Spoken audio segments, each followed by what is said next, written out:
Ազգային վերածննդի, ներքին համերաշխության ու աշխարհին ներկայանալու խորհրդանիշ Հիսուս Քրիստոսի արձանիշին աշխատանքներին միանալ ցանկացող քաղաքացիների հոսքը չի դադարում։ Տավուշից Շիրակ, Սյունիքից Լոռի կամավորների այս խումբը հանրապետության բոլոր մարզերից ու մայրաքաղաքից են։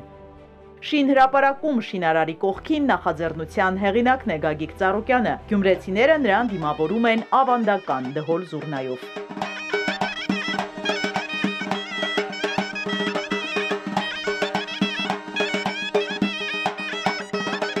Քաղաքացիները եկել են մասնակցելու այս պատմական իրադարձությանն ու իրենց խորհրդանշական ներդրումն ունենալու այս գրանդիոզ նախագծին։ Գագիկ Ծառուկյանն ավելի վաղ հանձնարարել էր մեխանիզմներ մշակել, որպեսզի յուրաքանչյուր հայ աշխարհի ցանկացած ծայրից երկրին բարին կամեցող ցանկացած մարդ կարողանա մի ծառ տնկել, մի դույլ հող բերել, մի քար դնել հատիս լեռան գագաթին։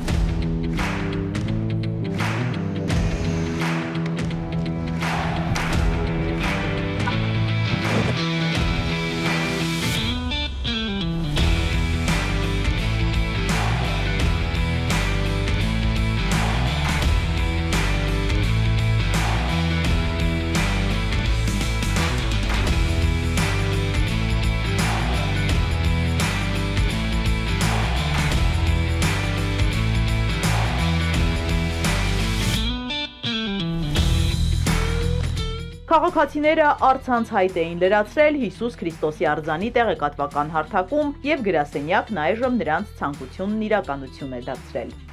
Մենք ճիշտ գործ ենք բռնել, ճիշտ ծրագիր է, դա մեր ազգի, մեր երկրի, մեր ժողովրդի համար հոսք ամեն օր գալիս են, հիմա կարակ իջնենք ներքև մարդիկ կան, որ ինքնակամ գալիս են, մի օր, կեսօր աշխատում են, աղոթքը շուրթերին, իրենց նպատակ ցանկությունը մտներին բարձրանալով այդ աշխատանքները կատարում են, դա թող իրականություն դառնա, փոխանցվի սերնդեսերուն, դա պահեն պահպանեն։ Սա պետք է ազգովի կառուցվի։ Կան քննադատողներ, ես ոչ մի բան չեմ ասում, նորմալ է։ Իրենց էլ եմ հրավիրում, թող իրենք էլ գան։ Իրենք ես ասեմ, դա կհասկանան տարիների ընթացքում, տեսնելով հզորությունը, ճանաչումը,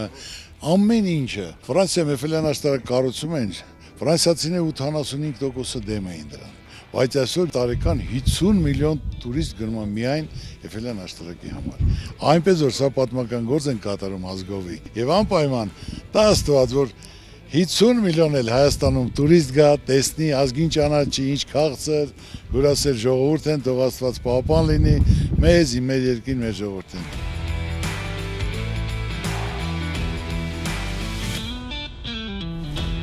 Այսօր եկել են մարդիկ Հայաստանի տարբեր մարզերից եւ Երևան քաղաքից, Սյունիքից մինչեւ Տավուշ, Շիրակից մինչեւ Արարատ եւ այն ողջևորությունը այսօր ես որ տեսնում եմ այստեղ այն զգացողությունները, որ մենք այսօր ունեցանք, քանի որ մասնակիցը դարձանք մի պատմական իրադարձության, այդ զգացողությունները անբացատրելի են։ Եվ վստահ եմ ժամանակի ընթացքում տարիներ հետո դառնալու է այս կետը քրիստոնյա զբոսաշրջիկների այցելելու գլխավոր վայրերից մեկը։ Այստեղ բարձրանալով ես ապշա, թե ինչպես կարող է մարդ այսքան աշխատանք կատարել, բայց միաժամանակ գիտենալով հանդերձ, որ պարոն Գագիկ Ծառուկյանը մեծ հոգի ունի, միանշանակ մեծ գործ է կատարել։ Ես կցանկանայի այս Սուրբ Քրիստոսի արձանը հայ ազգին, մեր քրիստոնյա աշխարհին բերեր նորանոր հաջողություններ,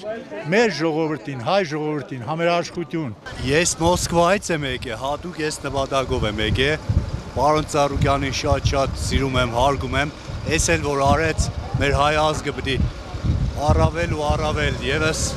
իր կողքին լինի։ Ահռելի մեծ աշխարհով մեկ ճանաչում ունեցող գործ արվում։ Նման բարերարներ, նման մարդիկ մեր երկրին շատ ահավոր պետք են։ Սա մեր համար մեծ սիմվոլ է, պարծանք է,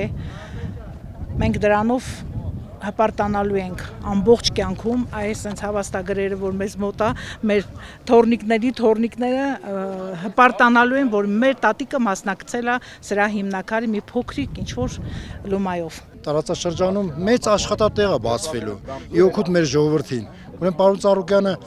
այնքան հայրենասեր մարդ է, այնքան ժողովրդասեր մարդ է, որ կարողանում է ինչ-որ ներդրումներ կատարում է հենց հանրապետության մեջ։ Այս մեծ շինությունը ամբողջ աշխարհում մեկ ճանաչել են տալիս մեր հայ ժողովրդին, մեր հայոց պետականությունը սրանով բացարձակ արդեն ամբողջ աշխարհով մեկ կճանաչեն։ Շինհրապարակում նաև հայրենական մեծ պատերազմի 80-ամյակին նվիրված հաղթանակի ժամանակը հաղորդաշարի ստեղծագործական խումբն է։ Հեռուստանախագիծը ներկայացնում էր համաշխարհային պատերազմի վավերագրությունը, հաղթանակ կերտած վետերանների կյանքն ու հայորդիների սխրագործությունները։ Համաշխարհային պատմությունը ճշգրիտ ու նոր դիտանկյունից ներկայացրած այս նախագծի հեղինակները հատիսի բարձունքում մասնակիցն են դառնում նոր պատմական իրադարձության, որը կերտվում է մեր օրերում։ Հաղթանակի ժամանակը հաղորդումը ամփոփում էր իր մեջ անցյալի հաղթանակների վերհուշը եւ այսօր մենք ականատես ենք դառնում մի գործընթացի, որը մեր ներկայի ու ապագայի հաղթանակներն է խորհրդանշելու, դառնալու է ազգային համերաշխության, ներքին պառակտման հաղթահարման խորհրդանիշ։ Մենք հուսով ենք, որ այս առաքելությունը հիրավի ծառայելու է իր նպատակին։ Ես ինքս Արցախից եմ, Ստեփանակերտից եմ ու արդեն 2 տարի ես փնտրում եմ այդ խաղաղությունը։ Ուզում եմ գտնել, անկեղծ ուզում եմ գտնել։ Ու ես զգացի, որ հենց այստեղ ես գտա։ Հենց այստեղ գտա այն ակունքները, որտեղ ուզում եմ վերադառնամ, որովհետև այս եւս իմ հայրենիքն է, բայց ես ունեմ մի կետ, որ երբ հոգիս ցավա, երբ չգտնեմ այն լույսը, որը ուզում եմ տեսնել, թե հայրենիքում, թե իմ կյանքում, ես կգամ այստեղ ու այդ լույսը կգա իմ կյանք։ Հաղթանակի ժամանակահաղորդման շրջանակում մենք ներկայացրել ենք մեր պատմությունը։ Այսօր եւս կարող եմ զուգահեռներ տանելով ասել, որ մասնակցում եմ պատմական մի իրադարձության, քանի որ ինչպես գիտենք, Հայաստանում տեղադրվում է Հիսուս Քրիստոսի աշխարհում ամենաբարձր արձանը, շատ տպավորված եմ, մեծ հետաքրքրությամբ եւ ոգեւորությամբ եմ մասնակցում, այսպես շինարարական աշխատանքներին խորհրդանշական, կարծում եմ, որ Փրկչի արձանը կդառնա Հայաստանի նոր այցեքարտը եւ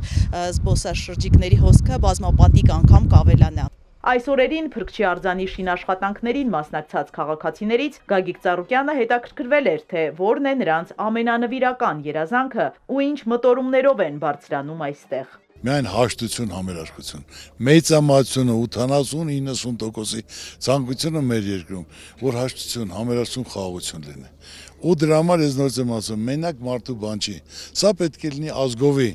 Մենք մի ազգ ենք, որը պետք է կարողանանք համախմբվել, հասկանալ, գնահատել։ Մեկը մյուսի վրա ցեղ չշպրտի, ոնց որ այսօր դա սովորույթ է դառել, այլ ինչ կարաս արա քո ազգի համար, քո երկրի, քո ժողովրդի, քո տարածքի համար։ Ու բոլորն էլ կգնահատեն, դա կհասկանան։ Լսածի մասին տեսնելուց հետո Հայաստանի ամենամոտ ու հեռավոր անկյուններից հատիսի գագաթ հասած քաղաքացիները հեռանում են լավատեսությամբ, մեծ հույսով, որ Ծառուկյան ընտանիքի այս նախաձեռնությունը կմիավորի աշխարհասփյուր հայերին ու մեր երկիրն ավելի ճանաչելի կդարձնի ամբողջ աշխարհում։